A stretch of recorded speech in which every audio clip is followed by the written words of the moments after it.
Welcome to School C. I'm Jane Wernette, and joining me today on a special edition is Dr. Karen Sullivan. She's the Superintendent of Indian Prairie School District 204. And I've got Dan Bridges with us. He's the Superintendent of Naperville Community Unit School District 203. So welcome to all of you. Thank you so much for joining me. We're going to spend a few minutes today talking about the impact that COVID-19 has had on the educational system. We have two of the largest school districts in the state of Illinois, and I'm sure for both Dan and for Karen that March 13th is going to be a day they never forget, the day that the governor announced that effective March 17th, we were going to go to remote e-learning and the Illinois schools were going to close. So I can't imagine that feeling. I'm going to start with you, Karen, what was your immediate reaction, and how has your district pivoted to this new way of learning? Well, we got a little bit of a preview, probably only a few hours before that, the governor was going to make that announcement. So for us, we were fortunate that we had a professional learning day scheduled for that following Monday. So I immediately told my staff we needed to cancel everything that had been prepped for that day and to focus on how we were going to take our e-learning plan forward and to use that day to plan like that. The next day was actually election day, and we were off that day because a number of our schools are polling places. So we began our e-learning plan on the 18th. So we were fortunate in District 204 because we had prepped for e-learning. We had a plan already approved by the Regional Office of Education, but those were for snow days. Those were for the idea that, 1 or 2 days would be off, not 6 to 10 weeks, right? So I think we were in a better shape. I think both of our districts were in a good shape compared to many districts across the state. We had our kids on that Friday take their devices home. We have one-to-one from grades 2 through high school. And, for some students that we knew that didn't have any access at home, maybe another computer at home and at K1, we loaned those out. We emptied out our LMC pretty much of books, especially at the elementary level, let kids take whatever, check out whatever they needed. So by that weekend, kids would have at home what they needed to have. So almost immediately started trying to figure out what we needed to do to help staff to better understand what this is going to look like. So I think at that point, and Dan, maybe you'll agree, none of us didn't think it would be this long or that it would go through the remainder of the school year. So that really was a big pivot from what we had planned for snow days to what became what the state was calling remote learning. Dan, kind of build on that because, I think your reaction, luckily you had those 2 days, right, Karen? I mean, that really makes a big difference. How did it go in 203, Dan? Yeah, so many similarities between how 204 got ready and how 203 got ready. We didn't have the luxury of the 2 planning days in our schedule there that by coincidence Karen had, so we had to respond a little differently. But I'll also add, we'll back up a little bit. Karen and I had been on the phone much of Thursday, early Friday with each other and other superintendents in the area, really talking about trying to understand what was going on with this virus, how it was impacting our nation and how it was impacting us locally. And we had each actually announced the decision to suspend in-person instruction ourselves prior to the governor's announcement on the 13th. So we had a little bit of a leg up in terms of the planning for it. And then when the governor did make that announcement, Karen said it was just spot on. I would not have predicted at that time, knowing what I knew at that time, that we would be almost in May and still with the suspension of in-person instruction and knowing that we wouldn't have in-person instruction for the remainder of the year. So, as we've come to learn more about this virus, how it spreads and the impact it's had on society, we certainly had to respond in many different ways. Karen talked a little bit about the e-learning plans that districts had in place. We had not submitted one for approval to the Regional Office of Education yet. We had been working on developing it. And so we had our skeleton in place, had a framework in place. And beginning on Friday the 13th, over the weekend into Monday, we had put a plan together, submitted it to the Regional Office of Education, had it approved, and then on Monday determined there would be no student learning on that day so that we could have a professional development day to work with our staff on understanding the plan and how to do the e-learning. And a very important thing about the e-learning plans that Karen mentioned, I just want to emphasize, those were for temporary period of time. Those were imagining snow days or cold days for a short period of time. Never when the legislation for e-learning days was approved did we anticipate several weeks and months of suspension of in-person instruction. So we've really had to adapt and modify it as the time has gone on and our more time out of class. But, I want to give credit to my staff, and I know Karen would with hers. Our professionals responded in an amazing manner, very responsive to thinking about what's most important for our kids and understanding really that at a time like this, the most important thing we have to do is think about how we support, connect, and provide structure for our kids and our families to ensure that they feel safe, they feel connected, and able to learn. So, we talk about, we just never really imagine a situation or scenario like this, but I know both 203 and 204 have responded in a manner that really puts the heart of our kids in understanding what they need first.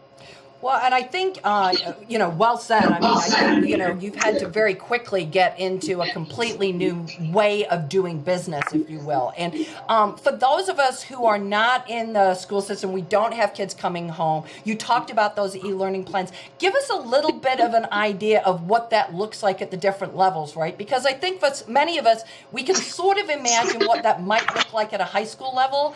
A little bit more difficult to figure out what that looks like at our younger levels. So perhaps you could just give us an idea of sort of how is that working through elementary and middle, junior high, and into high school.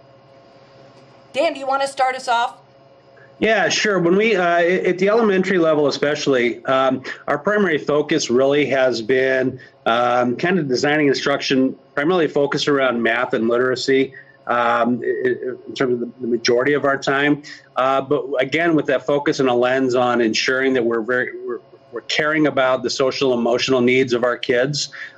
We also have to understand that the family dynamic and at home dynamic is different for all of our families. It's not all the same. So we have kids whose parents may both be first responders. And who aren't available to support remote instruction during the day. We've had to design our program with that in mind. We may have two parents at home who are able to provide that support. So we've got to keep that in mind. And then anywhere in the continuum between, one parent at home and so on and so forth. So we've really tried to kind of think really what are the essential learning standards that we have to focus on to ensure that there's a continuation of learning and that we also have to think about not just learning today, but what is it going to look like in the fall of 2020? What's it going to look like years beyond? And so our focus then really has been on identifying those essential standards, thinking about math and literacy primarily, and the social emotional supports that we can embed throughout that curriculum. Then also how we how we bring in some of the components like art, music, PE, and some of those other areas. A lot of our science is hands-on based. So we've had to think about how do we provide, recommendations or ideas for families to work together to kids get some of those hands-on experiences. And then as we transition into the junior high school, we look at more of a kind of a block schedule approach. We have some guidance from the state of Illinois on kind of minimum and maximum amounts of times that we should be providing instruction, because let's be honest, again, as we talk about, it is different than in-person instruction. And so kind of what we design has to be thoughtful about the various dynamics that our kids have at home. Yeah, I think I am definitely feeling grateful that I am not in that time of life where I have my kids at home, because that's a big challenge. That's a really big challenge, and I think you articulated well. Everybody's situation is different. Karen, say a little bit about what you're seeing in 204 as that relates to the curriculum. Well, very similar to how Dan described it. I think our teams looked at, we had essentially finished our third quarter and really looked at then what was in the fourth quarter that was coming up. What were those essential standards we wanted to make sure students had? Because what we're doing with remote learning is not a total replication of the school day. It just can't be. And we received, guidance from the State Board of Education about that because of all the things that Dan mentioned about families in different situations. Also, our own teachers may have their own students home with them doing remote learning as well. Or, as Dan said, they're working remotely. So we have to take that all into place. I think some people think of it or maybe visualize it as, kids being in front of the computer like the whole day, and that's not the case. So sometimes our teachers will videotape, just like we're doing right now, a lesson that kids can look at other times and then provide assignments. I think most of our live interactive meetings with kids, I'm thinking everybody knows the word Zoom now, I think in the entire community, right? Right. Are really for teachers to do that, check in, the social emotional stuff that Dan talked about, maybe occasionally do some live teaching. But for the most part, that is we're going to connect, we're going to try to continue to build our classroom school community. We have teachers and we have principals and leaders doing, morning announcements via video, via social media, on Instagram or other, ways to try to keep kids feeling connected to their school. But, it's not the same as being in the building. So there's, live things happening. There are things that are offline where kids are working on the computer, but a teacher is not right there with them that are going on. I think Dan and I were really fortunate, especially at the high school level, that we were involved in a consortium doing online classes at the high school level. I think we've both felt that our students really need that experience going out into colleges, universities, the world of work, whatever, that they'd have to learn how to learn online.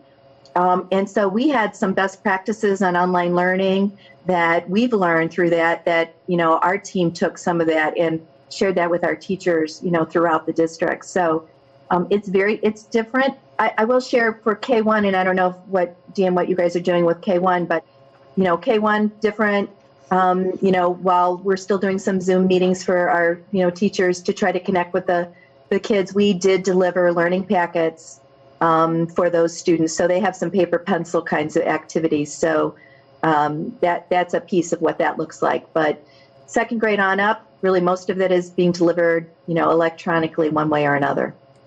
Dan, how is that for you in those kindergarten, first grade? Similar approach?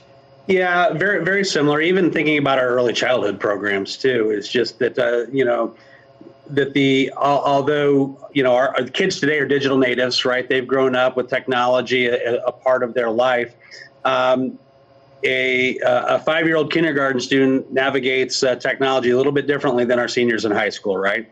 So we've had to be thoughtful about, we want to continue learning for our kids in the best way that we can under the current conditions. We want to do so in a way that allows them to be self-directed learners at whatever age they are, and doesn't put too much of a focus on the mom, the dad, the grandparent, the aunt, the uncle, the guardian, whoever it is that's with that child during the day. It's learning for the child, right? And so we've had to think about a variety of ways in which we can provide that type of instruction. So just like Karen mentioned with 204, it's through live instruction, recorded instruction, online, self-direction, paper and pencil packets, and just other, recommendations for how to get out in wellness right now is a very important part of what we're doing to ensure that, our kids have and our families have recommendations on how to remain mentally and physically fit. So it's really thinking about what's most important for our kids, and that's their health, their wellness, and their safety. And putting an emphasis really on that with then how do we continue to provide areas of instruction for continued growth in some of the more essential areas. So it looks, very similar between 203 and 204, I think. Yeah, and I think, just kind of thank you for giving us that little bit of a sense. And I think maybe the one class we won't have to do any makeup in is any technology, because I think that's pretty much taking care of itself right now for all of us, and probably a lot for our parents. But talk a little bit, because I know one of the critical things and one of the things that your staff and the districts really work hard at all year round is that wellness and supporting all of your families, no matter what their situation looks like. And I know one of the big parts for that is food distribution. You have a lot of students across both districts who rely on the school district for breakfast and for lunch. So how has that transitioned as you've gone into this remote e-learning situation? Karen? Well, we had to pivot really quickly. In District 204, we're at about 16.5% of students who qualify for free and reduced lunch in our district. That equates to 5,000 some students. That's a lot of students. So we had to look at how are we going to continue to provide those meals to students during this time and keep our essential workers safe in doing so. So there was a lot of planning that happened from the day that the governor closed us through that weekend until that first Wednesday. We started meal distribution that first day on the 18th when we started, our remote learning. So we're serving right now about 3,300 meal packets a day across our district. We're serving them at our elementary buildings. They're grab-and-go meals. Our bus drivers and our food service workers are helping prepare and distribute those. So, families drive up, tell us how many they need. We give it to them. They drive on through. So that was also another pivot, not only for us, but for our partners that work with us in terms of transportation and food service. So I think people don't really think about that. And we started out much, much lower numbers, and those numbers have continued to increase every week. I think as this, pandemic has progressed and more people find themselves out of work and really need, that extra assistance that we're providing. I just don't think that our community totally understands how many students in both of our districts really rely on us for 2 of their meals in a day. Yeah, I think that's true. I mean, I know that's been an ongoing conversation. You both have education foundations that really come alongside and try to support you in that way. But, having just talked to a lot of the leaders in the not-for-profit community, I mean, they're seeing their numbers escalate significantly, whether that's at the food banks or that's at the homeless shelters or that's at the job centers. We're just seeing that sort of tsunami come across the community. And certainly District 203, District 204 are not immune to that at all. Dan, talk a little bit, if you would. We talked about how the curriculum is playing out. But as you think about the impact that's had on your staff, I mean, you talked about, obviously, that they're your frontline workers, How is that transition been for them? And what are some of the biggest stresses that they're finding in this new way forward? Yeah, I want to just say a couple things on that previous topic first, that just like Karen, I think you're absolutely right, Jane, and you mentioned it. I think sometimes our community doesn't quite recognize just how much the school systems have to provide support for their families and for their kids. Just like Karen's district, while we're a smaller district, percentage-wise, we're about 16% of our families also qualify for free and reduced lunch. So we've served well over 15,000 meals already during this time. And you mentioned foundations, and I just want to, give a shout out to both of our foundations. Specifically for me, I'll say NEF had to quickly pivot themselves because we had to cancel our Building a Passion breakfast prior to the pandemic, and they quickly pivoted and started a Kid Booster Crisis Fund campaign. Since the start of this pandemic, has raised over $150,000, which is able to provide financial support for our families related to housing. We have people who are out of work right now and can't afford housing. They can work through our social workers to access funds through our foundation to do that. Provide meals over the weekends, maybe when they can't access them when we're distributing them. Also for transportation needs as well as mental health needs. So the community has really pulled together to really support our kids during this time of crisis. And that includes our staff as well. So for us, our staff, I think, we think about kind of where we had been in terms of delivery of instruction. And I think, we in both districts, fairly traditional in our thinking that it's in person, face to face every day. Our staff has, first, hats off to them, how closely they pulled together to be able to think about what's best for kids and how can we do this to support our kids, focusing most specifically on relationships. Driving to my office today through the Naper neighborhood, for example, yard signs all over, Naper students, we miss you, love the staff, and it's just really been, heartening to see just how much or how well our staff has pulled together to really think about what's important for kids. And I think, I'm sure we'll talk a little bit later about, what are the roses that can come from this. I think our staff has pushed themselves in a way that will positively impact their instruction for years to come. Because I think, they never imagined being in a scenario or situation like we are right now. And I couldn't be more proud of how well we pulled it off. So I think, it's going to really force us to have some great conversations about what does education in the future look like, and how can we take lessons that we have learned from this experience to make, education in the future much more relevant, much more rigorous, much more interactive, and much different, so that as our kids go out post-secondary into the world, I'd like to think they have a sense, hey, we handled this, we can take care of anything.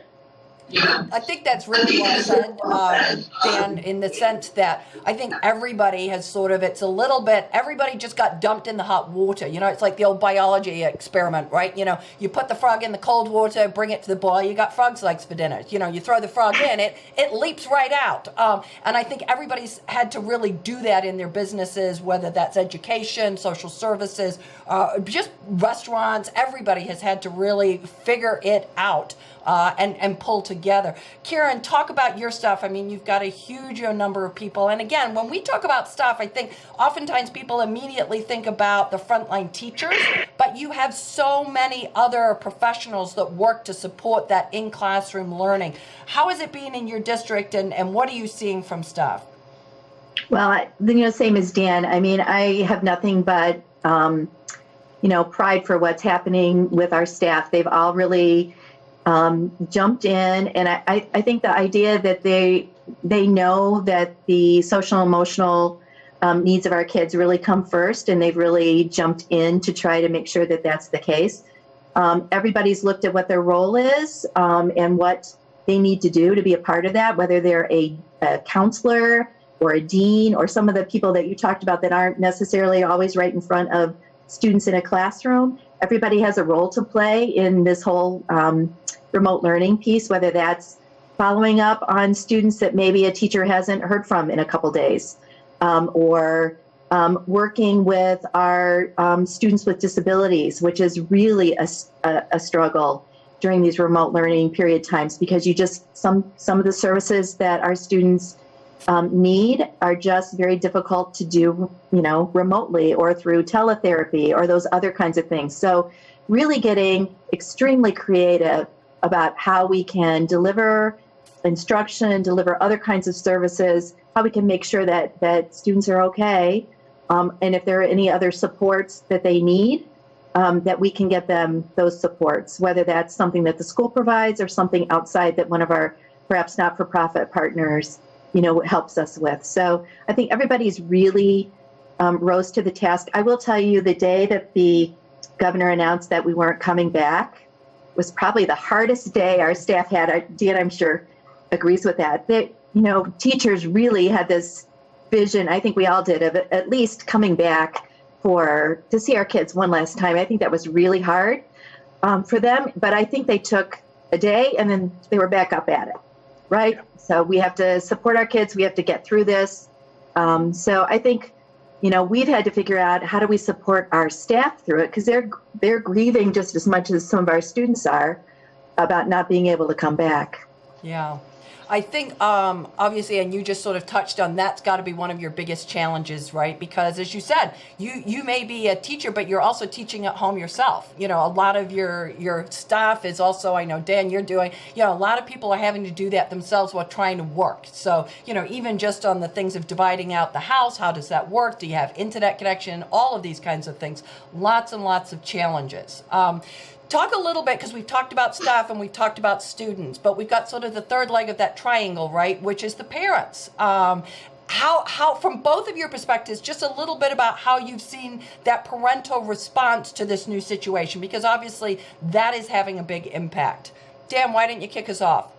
Yeah, our parents, I know in both districts throughout our communities have just always been tremendous partners with us in terms of ensuring that our kids in our schools are getting the best experience that they can get.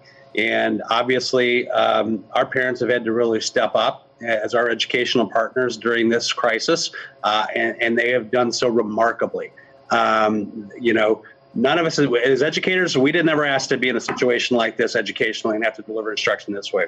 And we know our parents moved to our community to send kids to 203 and to 204 because of the quality of instruction that they get in the classroom from the teachers that we put in front of those kids.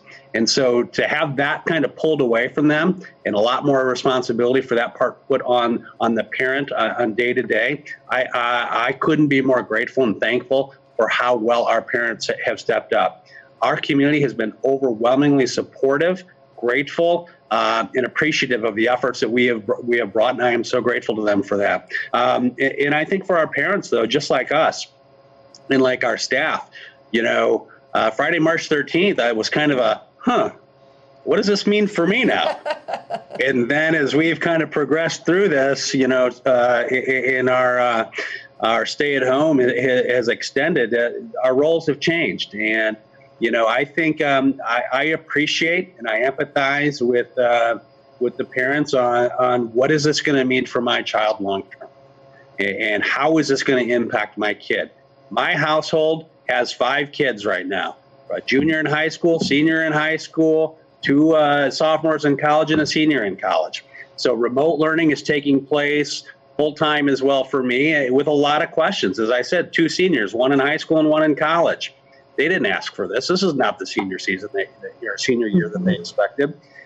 So as parents, then I too have had to step up and balance that, being the superintendent and doing my job with providing support, not just on the academics part of it, but hang in there, keep your chin up. Let's fight through this. We can do this. And I think that's what, I would just ask our parents, remember right now, it's the health, the safety, and the wellness of our kids are the most important thing.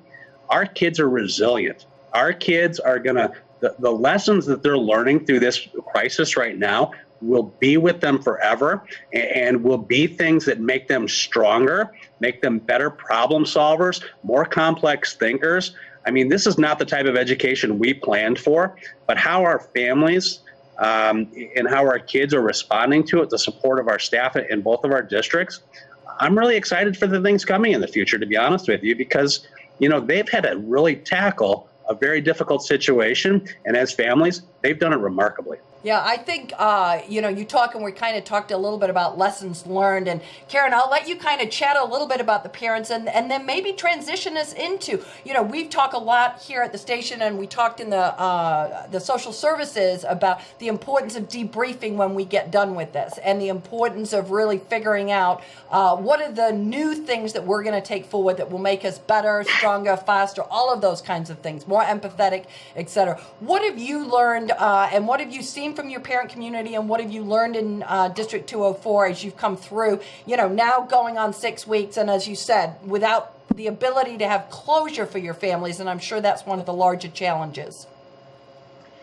Yeah, well, I think that Dan said it very well. Our parents also have been extremely supportive and have really, stepped up to the best of their ability. And like we said earlier, we know that everybody, just like our teachers, have very different situations at their homes. And I think that one of the things that we've said from the very beginning is that, giving each other grace and flexibility is really important throughout this entire process. And so I think we've tried to mirror that for, parents and for our staff.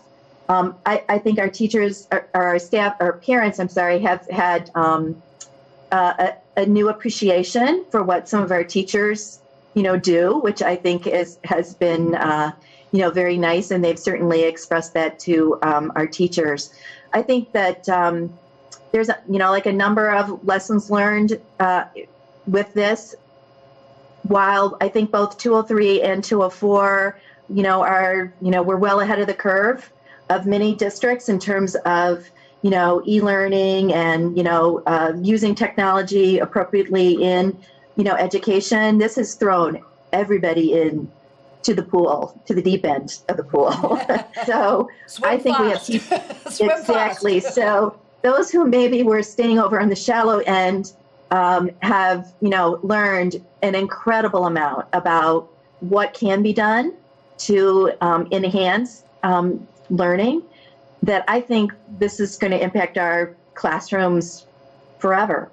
I think this is going to be the case across the state. I think we're going to be looking at some things differently. Both of our districts have dabbled a little bit in what's called blended learning at the high school, where it's kind of a combination of in-person plus, technology. And I think we're going to talk more about what that might look like. I don't think anyone craves not having that in person. I think everybody sees the importance of that. And I do think that one of the things that I hope our students take from this is I see students now craving that in-person connection that before we were all worried about the time they were spending on their device, right? Totally. To the exclusion, we said, of that other in-person. And now I see, kids and students kind of craving that, actually being in the room and not on a computer screen, with each other. So I think we're going to see, the use of technology and how that impacts learning changing, the comfort of our staff in terms of using it, changing how we work. I mean, we've talked about all of that, but we had to learn how to do payroll remotely. We had to learn how to run our whole offices remotely. It pushed us to go paperless, which we were in the process of, but obviously now we're really there. So I think it's going to change some of those things. So I think it has a big impact on our teaching, the way our parents view schools, the way we view how we need to run our schools, to be very different in the future. Well said. Dan, thoughts that you'd like to add to that? A lot of the same lessons.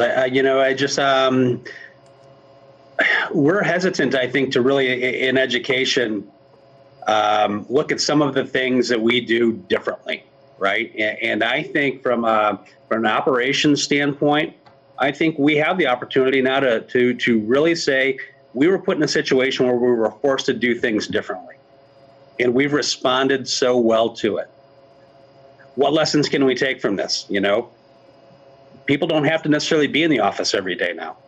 It's not that they're not working. We can do some of these things remotely or differently, right? It's not about you having your cubicle in the central office anymore. Mm-hmm. Are there some things that we can do differently? I think it's going to lead to better efficiencies. I think we're going to be a much more efficient system as a result of some of the lessons that we have learned here. I also think what has naturally had to happen here is, you described it as kind of that cross-training, right? That we've all had to be asked to do different things and understand a little bit more about kind of what our colleagues are doing and what they have to do so that we can make this happen. But it's also, I think, a big lesson for me is it's really required us to increase our trust of members of our team, because it's not that daily person-to-person check-in. It's just like, I'm going to count on my team to do what they need to do. And to pull things off, and we've done that very well. So, like Karen said, I think if we're going to a lesson that we may learn, we can draw a positive out of this. It's really going to force us to have conversations about how we look at education differently and how we make education better, rather than 25 to 30 seats, butts in a seat in the classroom on a daily basis. It's like, how do we blend this? How do we make this more authentic and real? What role can kind of some of the authentic internship, job shadowing, and work in the real world? How can that become a bigger and better part of what we do on a daily basis? Because I think we're learning the person-to-person interaction in schools is so important. The relationships is key, but we don't necessarily have to be face-to-face for everything anymore. And I think this is going to really cause us to have a conversation about how does education look different in the future. Yeah, I think we're seeing that across the board, right? Typically, I think a lot of us, we move cautiously to the next step because we have a lot at stake. We want to make sure we do it right. But I know when I was talking with the non-for-profits, they were saying, we had things that were in trial that are immediately now the new norm. That's how we're doing it. We have no more time for pilot. We're in. We're going. And so I think, that is, I love feeling the energy from both of you that there are good things that will come out of this. I mean, we all wish this were not the case, but that we find those silver linings and we move forward. We're getting close to wrapping up, but I have a couple last quick questions for you. And the first one is point of pride, because you're both at the head of two very large, prestigious school districts that work hard on behalf of students. What has been through this last 6 weeks your point of pride? Karen. Well, I would say how everyone has really pulled together and has worked practically nonstop to try to make sure that we could pull off the things that both Dan and I have been talking about, and I'm sure Dan is going to say exactly the same thing, because that's what it takes a team, and there's a lot of behind-the-scenes things that people don't even think about that have to happen to make all of this work. Whether it's the feeding all the students, whether it's all the academic stuff, making sure the technology works, making sure that our teachers have the resources and the support they need.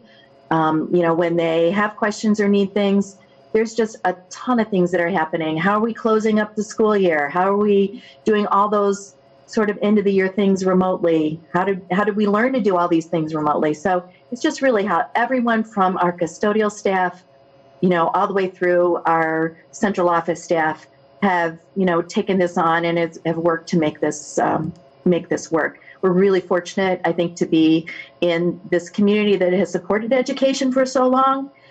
Because that's helped us with that. But I also think it takes the hard work of everybody knowing that they are part of making everything happen and feeling that sense of pride in their work. Dan.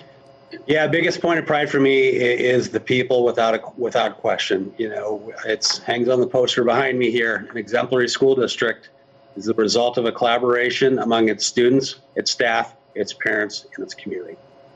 And so the point of pride for me is just how all of us have come together to really say, what can we do to make sure that this is the best that it can be? How can we be better than anyone else? How can we ensure that our kids get exactly what they need when they need it? And that has relied on the partnership. I mean, one of the things, Karen mentioned this, and I agree with her, a tremendous point of pride are the 203 and 204 communities, where there really is a spirit of all means all. We will work collaboratively. We will work together to make sure that, every child, every family has what they need to ensure that there's academic, social, emotional, and mental health. And so that's the point of pride for me, is we have all come together. And I think for our community, another important point of pride, Karen and I have talked, I think, every single day since this has happened. What are you doing about this? Hey, can you help me with this? Or what are your thoughts about this? So it's not just what's 203 doing, what's 204 doing. It's what are we doing as an educational community to ensure that the kids in our communities are getting what they need so that they can be successful, and we'll move forward from this. Yeah, I love that when I first got on with both of you and Karen said, oh, yep, I've been talking to Dan every day. It was really great to hear that. And I know you've always been a strong collaborative team. So, and I'm sure this has been no different. Last question for you, because a lot has been said. There's a lot of stuff happening out on social media for this class of 2020. And Dan, you've got two class of 2020, both at the high school level and at the college level. Nobody could have imagined for them. That's a rite of passage, right? It makes me a little bit sad even thinking about it. I had a memory that popped up with my kid's graduation sign on it. And I thought, boy, this is really just a difficult time for those kids. Not only in terms of not being able to celebrate, but also not being able to kind of close it out and say goodbye, but also I'm sure a lot of concerns about where they're going into the future and what that's going to look like for them. So as you kind of wrap up with me, message for the class of 2020. Karen, I'll start with you. Well, I would say probably, and Dan knows, because we're probably going to have a conversation about this later today, right, Dan? This is such a pain point for us because we're so sad about this. We want and know that our students deserve that celebration that they've waited for. But our problem is, of course, that we have to comply with, executive orders, with the public health department, with what our, government agencies say that we need to do. And that's really, posing some extreme limits on what we can do with schools the size of those in the high schools in 203 and 204, right? We have large schools, so we're not in a position, to do the big gathering fun things that we know that our students want to do. So I guess I would say that we are all working, and I think our high school principals and staff feel this really strongly as well, to try to find alternative ways that we can honor our seniors. We know it's not going to be the same, and that's what we're all living with, is knowing that it probably will not be the same. But we want to try to find ways. I guess one of the things I want to say is, I think when you're in the moment, you don't always recognize that you're in, like, this is historical. What's happening here is history. And so what I would say to some of our students is, you're in this moment. I would think about, documenting what it's like to be in this moment. And because that's what years, decades from now, when people talk about this, they will be the class of 2020 that this pandemic was a part of. And for them to, really think about how they might, document their feelings, their thoughts, what's happened, because they are part of history. Yeah, that's a very good way to think about it. I'm not sure. I do think we're all very much in the moment, right? So, Dan, comments to your class of 2020. Yeah, because this one's personal to me, it's a little different. Simple message. We love you. This is, you didn't ask for this. But you will go on to change the world because of the experiences you have right now. You're going to learn, you're going to grow, you are going to change the world. The class of 2020 will do amazing things. And I am sorry you don't get to celebrate the way that you wanted to, but you are ready to go out and do amazing things. We love you. Wow. Well said. Well said.